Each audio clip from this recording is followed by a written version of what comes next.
हमारे साथ देखिए जोधपुर की खास खबरें। चंद्रयान 3 की कामयाब लैंडिंग, चांद के दक्षिणी ध्रुव पर यान उतारकर भारत ने इतिहास रचा। कुछ देर बाद विक्रम रोवर बाहर आएगा। भारत ने इतिहास रच दिया है। चंद्रयान 3 के विक्रम लैंडर ने चंद्रमा के साउथ पोल पर सफलतापूर्वक लैंडिंग कर ली है। चांद के इस हिस्से में यान उतारने वाला भारत पहला देश बन गया है, जबकि चांद के किसी भी हिस्से में यान उतारने वाला चौथा देश बन गया है। इससे पहले अमेरिका, सोवियत संघ और चीन को ही यह कामयाबी मिली है। अब सभी को विक्रम लैंडर से प्रज्ञान रोवर के बाहर आने का इंतजार है। धूल का गुबार शांत होने के बाद यह बाहर आएगा। विक्रम और प्रज्ञान एक दूसरे की फोटो खींचेंगे और पृथ्वी पर भेजेंगे। भारतीय स्पेस एजेंसी इसरो के चंद्रयान 3 मिशन के सफल लॉन्च के बाद पूरी दुनिया की नज़र चांद पर चंद्रयान की लैंडिंग पर टिकी हुई थी।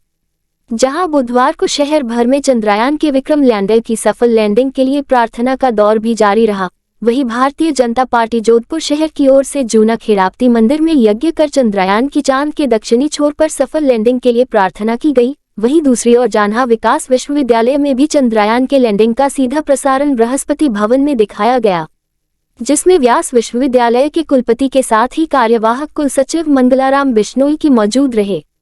सफल लैंडिंग के बाद शहर भर में आतिशबाजी और लोगों में खुशी देखी गई।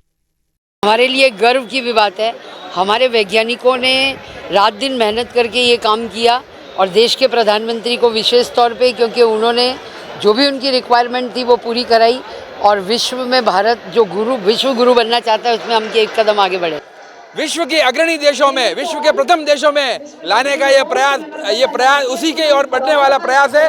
और मैं समझता हूँ भारतवासियों का ये सपना पूर्ण होगा कि भारत 2047 में पुनः विश्व गुरु के रूप में स्थापित होगा। हिंदुस्तान के अंदर जो खुशियाँ है, ना हिंदू है, ना मुसलमान है, ना सिख है, ना ईसाई है, ये हिंदुस्तान क्या पूरे विश्व के अंदर नाम हुआ है। आज वो खुशियाँ मनाई जा रही हैं। मैं जोधपुर से समाजसेवी नौशाद अंसारी आज पूरी टीम के साथ में हिंदुस्तान की खुशी के अंदर शामिल हुए और तिरंगे लहराए और खुशियाँ बांटी। जिला मुख्यालय के सरजावाव गेट के बाहर शहर के जयंतीलाल माली के नेतृत्व में सिरोही शहर के युवाओं ने चंद्रयान मिशन 3 की सफलतापूर्वक पूरा करने पर देश के वैज्ञानिकों को बधाई एवं शुभकामनाएं दी। इस मौके पर युवाओं ने भारत माता के नारों से आसमान में गूंज उठा। इस मौके पर छगन सिसोदिया, पारस माली, भेरुलाल, श्रवण माली, निर्मल गहलोत, रुस्तम खान, दीपक माली, जगदीश, पिंकी माली, राजेंद्र, चिंटू सुंदेशा, नरेश भाट, जोगेश प्रजापत व नरेश माली सहित कई लोग उपस्थित रहे। आज पूरा देश गौरवान्वित है, क्योंकि देश में आज इसरो के द्वारा अपने महान वैज्ञानिकों के द्वारा ये जो ऐतिहासिक कार्य हुआ है, ये उनको बधाई देने के पूरा सिरोही शहर उमड़ा है। यहाँ जोधपुर शहर के पाल रोड पर शनिवार रात 1:30 बजे युवक युवती के साथ हुई बदमाशों की हैवानियत के बाद पुलिस ने 3 आरोपियों को गिरफ्तार कर लिया है। मारपीट हुई उस समय मौके पर कई लोग मौजूद थे, लेकिन किसी ने मदद नहीं की। बदमाश युवती के साथी को मारकर उसे कार में बैठाकर ले जाना चाहते थे, लेकिन पुलिस के आने की आवाज सुनकर भाग गए।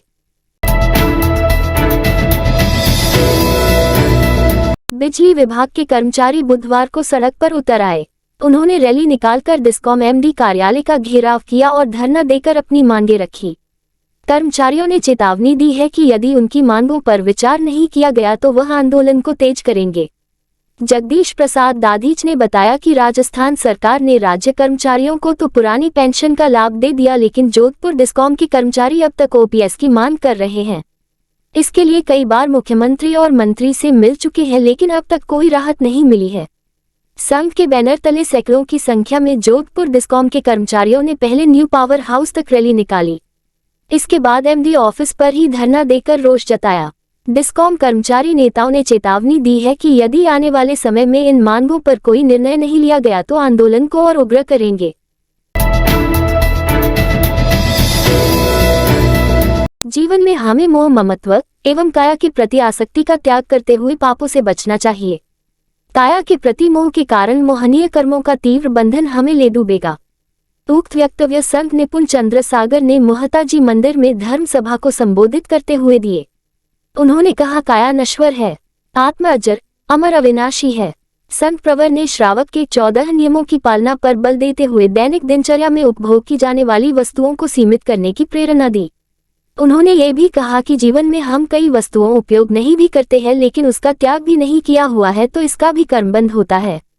इसलिए सीमित उपभोग के साथ त्याग की भी भावना रखें।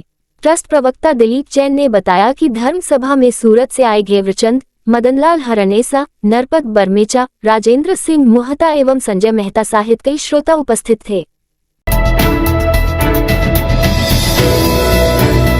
झमवर केरली धाम मामेश्वर मामाजी मंदिर प्रांगण में आयोजित भागवत कथा में संत सियाराम महाराज ने भगवान के 24 अवतारों की कथा के साथ साथ समुद्र मंथन की बहुत ही रोचक एवं सारगर्भित कथा सुनाते हुए कहा कि यह संसार भगवान का एक सुंदर बगीचा है।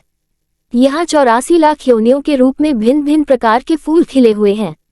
जब जब कोई अपने गलत कर्मों द्वारा इस संसार रूपी भगवान के बगीचे को नुकसान पहुंचाने की चेष्टा करता है, तब तब भगवान इस धरा धाम पर अवतार लेकर सज्जनों का उद्धार और दुर्जनों का संहार किया करते हैं। समुद्र मंथन की कथा सुनाते हुए कहा कि मानव हृदय ही संसार सागर है। मनुष्य के अच्छे और बुरे विचार ही देवता और दानव के द्वारा किया जाने वाला मंथन है। कभी हमारे अंदर अच्छे विचारों का चिंतन मंथन चलता रहता है और कभी हमारे ही अंदर बुरे विचारों का चिंतन मंथन चलता रहता। कथा के प्रारंभ में आचार्य ब्रह्मदेव शास्त्री चंपासर द्वारा भागवत भगवान का पूजन कर आरती उतारी गई और कथा के बीच बीच में महाराज ने भागवत भजन के द्वारा माहौल को भागवतमय एवं भक्तिमय बना दिया।